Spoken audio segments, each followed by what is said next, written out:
Hello and welcome to Stories of Resilience, our podcast series to promote an ACE-aware nation in Scotland.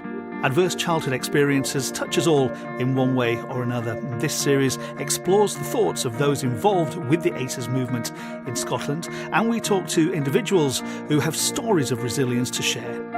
I'm Gary Robinson. My guest today is Jennifer Riley. Jennifer is a mother of two girls and is very aware about ACEs and attachment and the importance of ACEs and attachment when bringing up children. And that's the purpose for today's Story of Resilience.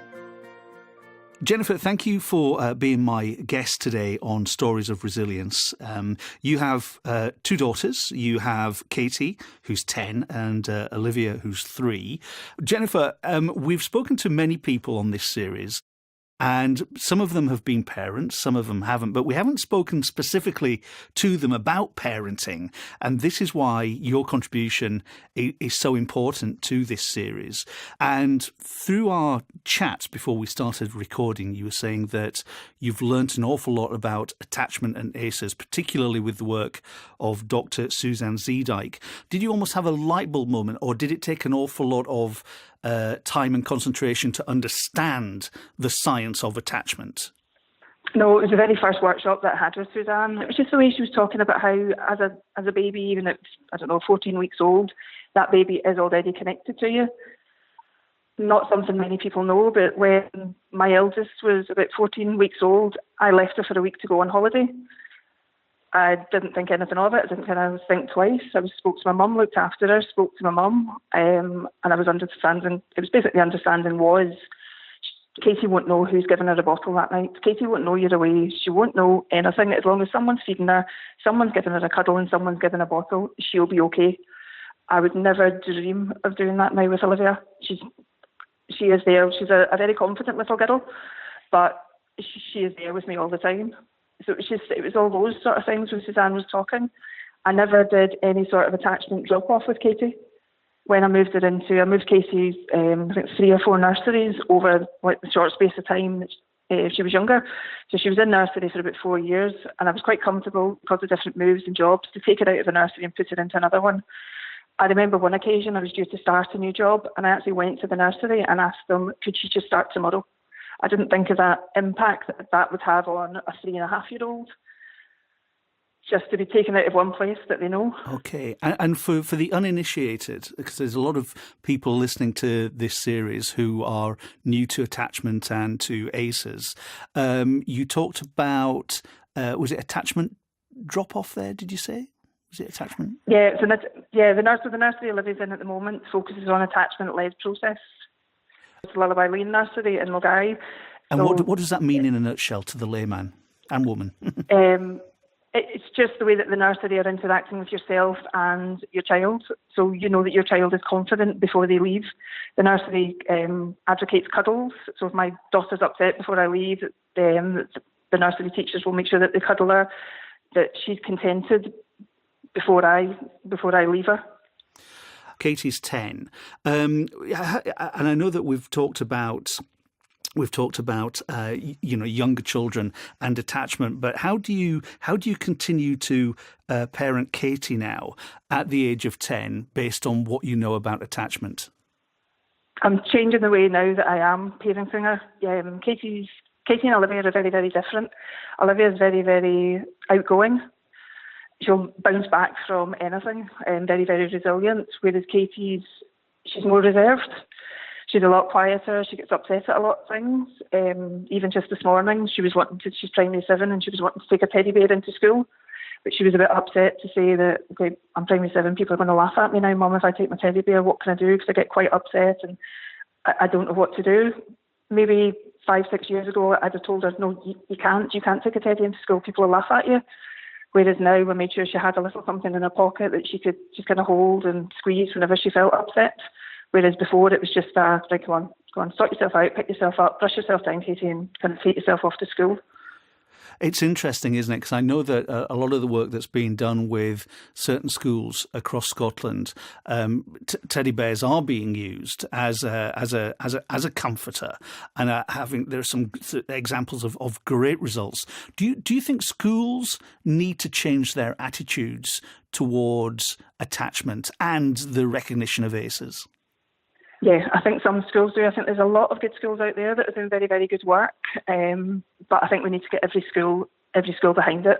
So everyone is kind of singing off that same sheet, and every child is getting that attachment from every teacher, every worker that they're working with and kind of engaging with in the school.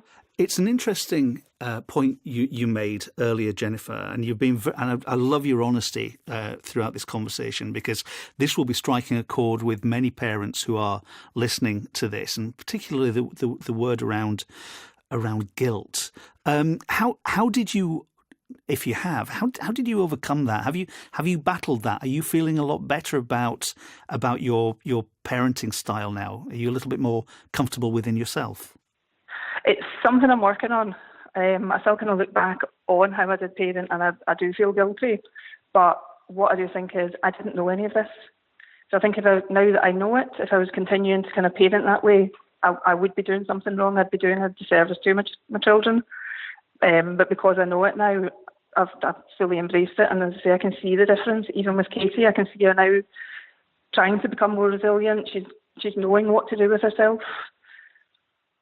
It's interesting, isn't it? Because I'm the tender age of 48 now, and I was brought up the way that I was brought up, really. And my parents divorced at a relatively early age, and my mum remarried, and I didn't have a fantastic relationship with my father.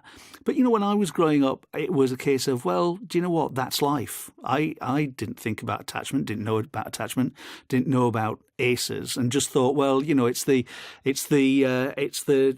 deck of cards that life hands you, if you like. Did you feel the same growing up? I'm not saying did we have similar growing up patterns, but in terms of, did you just think, well, I'm growing up, and this is life, and I'm just getting on with it? Yeah, I think there is a big part in that. It's just wipe yourself down and just get on with how it goes. Even with my two children, it's not a great cuddler.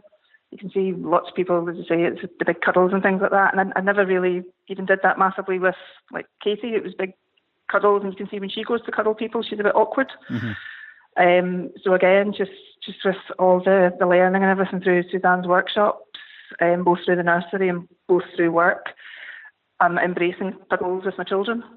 And I just wonder why did I not do it before? Why did I always feel so insecure to give out a cuddle? But if we look at the teaching, or if we look at the science, it's what we have learned, and we live the way that we have been brought up. So it's interesting about the guilt aspect to what you feel as a parent, because I suppose until you knew about attachment and ACEs, like you said, you didn't know. So it's but yet we still beat ourselves up, don't we? It's an interesting concept. Yeah. I find it's tough to get my head around sometimes, but I can understand completely where you're coming from. As I say, if you don't know you're doing something wrong, you'll continue to do it. I thought I was doing the very best that I was for my daughter, and at the time I was, because that was all that I knew. Whereas, as you say, honestly, that first workshop that I had with Suzanne, I was just sitting at the very, very back of it, and I normally don't like crying in front of people, and I could not stop crying. It was just I couldn't even get my words out, and she was asking if I was okay. I was just like, I've done everything wrong. And it was good then to go back and kind of break it all down to say, well, no, you've not, because you didn't know. Would I leave my child again for a week at 14 weeks old? Oh my goodness, no. I would never. Has that damaged her? Has that made, as I say, Katie's just very, very quiet compared to Olivia, and I think that is just the different way. Obviously, it'll take time for Katie to get used to the new parenting, because it's only been within the last 2 to 3 years that I've kind of parented this way. Have you? And I'm not aware of your family background, so I'm asking this on the hoof, really, Jennifer. Have you shared your thoughts and your feelings with other close family members? And if you have, what is their not reaction massively, been? to be honest. Okay. No, not massively. I've kind of kept it to myself a bit. Just, I don't think they're ready yet. That's okay. So I've shared it with my husband, and again, he parents the same way as myself.